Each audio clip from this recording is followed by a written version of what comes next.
Just to go to the picture, you can see what he did there. Like we said, he took the anthers off of one of the plants, and he sprinkled the anthers here, took the anthers off one plant, and he sprinkled them on over here, took the anthers off this plant, went over to the other plant, sprinkled them on that flower. So he crossed them, right? But again, he made sure that it started with a true breed. And what were the results? What happened? When the little babies turn out, remember, every flower is going to be a pea pod. So every pea pod turned out, okay, first of all, every pea pod turned out all round. Even on the wrinkled plant. We took the wrinkled plant, he looked at the wrinkled plant, he opened it up, and even on the wrinkled plant, every pea was round. He took wrinkled pollen, and sprinkled it on a round plant.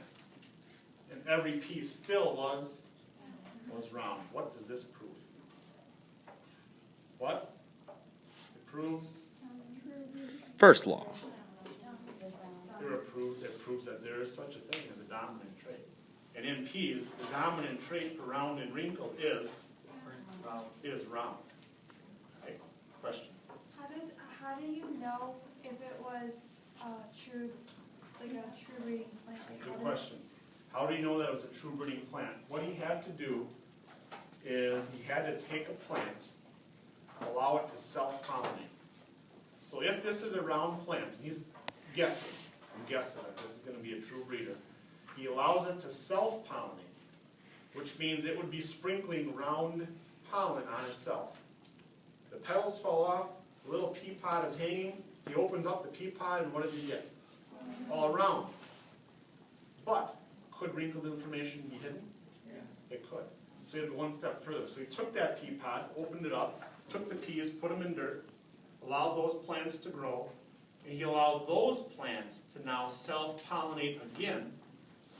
And guess what? Every single pea pod turned out round. Maybe he did it again, took them again, and planted them, and every single, after 2 or 3 tries of this, he assured himself that that was a pure or a true breeding wrinkled plant. Is that instead of like, what if it was just not more down?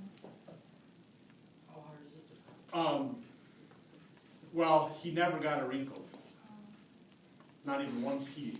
And he might have did this. He might have taken a couple generations and hundreds of pods, and every pod he opened up, it always turned out round. So he was pretty sure, especially when he did his second experiment, because in the second experiment, every time wrinkles show up. So if you do a couple generations and you let them self-pollinate, and not once does a wrinkle show up, you have yourself a true breeder. Then probably what he did is he took all those peas and put them in a jar, dried them out, put them in a big jar, and labeled it what? True breeding, round. And then he did the wrinkle, true breeding, wrinkled. Then he did tall and short and yellow and green and bumpy and smooth. And he probably had a master jug, right, of every single true breeding pea pod. And all he had to do was take one pea, put it in the soil, and then he knew it was a true breeder. But he had to start with a true breeding plant. It's critical that he started with a true breeding plant. Do pea plants grow all year round? They probably do if you have the right conditions. The greenhouse or warmer conditions. I would probably say yes. All right, note-taking time. Let me explain this on the board. You're taking some notes. I want you to copy down exactly what I copied down. 0 variation.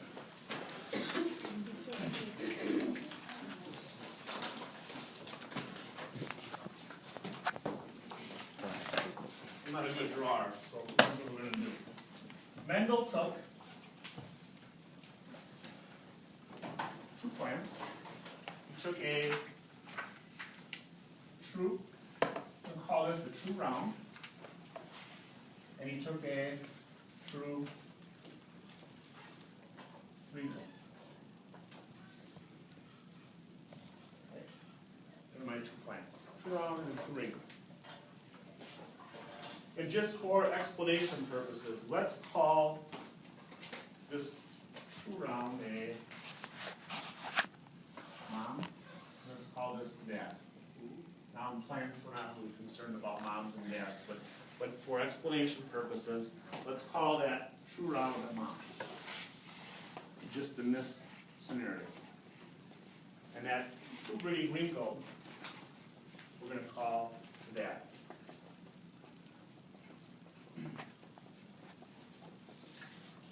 And we're also gonna add some symbols to this. We're gonna call this true breeding round plant a capital R, capital R. I'll explain what that means in a second. And we're gonna call this wrinkle a lowercase r, lowercase r. Capital letter, kids, always stands for the Dominant. trait that is dominant. And a lowercase always stands for the trait that is Less dominant. weaker or recessive. So I'm telling you right now, what do we know about round peas? They're more dominant, they show up more frequently. And we know that wrinkled peas are recessive. A man by the name of R.C. Punnett came along, and he wanted to prove Mendel's experiment again without growing pea plants. He didn't want to sit there and take 7 years and grow 28,000 pea plants. So he came up with a mathematical approach to proving what Mendel proved without actually growing. And so he assigned these letters to Mendel's plants, and mathematically he found out the probabilities of what would happen if you took a true breeding round and a true breeding winkle, and he could do it all without actually growing plants, which is pretty convenient. And we're going to get to that probably next week, but for note-taking sake here, let's add this right away. Let's take it one step further. We know that an offspring gets its genes from who? Parents. So we're going to call this the parent generation, because eventually we're going to have some kids, right? Right? We mix these two flowers up here.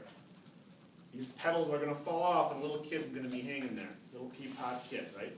So we got a kid, we got some parents. Let's go up here, and just for the sake of explanation, there was a grandma, right? And a grandpa. And that grandma and grandpa, just like in humans, how much does mom and dad or grandpas and grandmas give their kids? They give what percent? 50%. So if this parent is a big R, round, that means grandma must have gave 1R. an R all round information, and grandpa must have gave, does that make sense?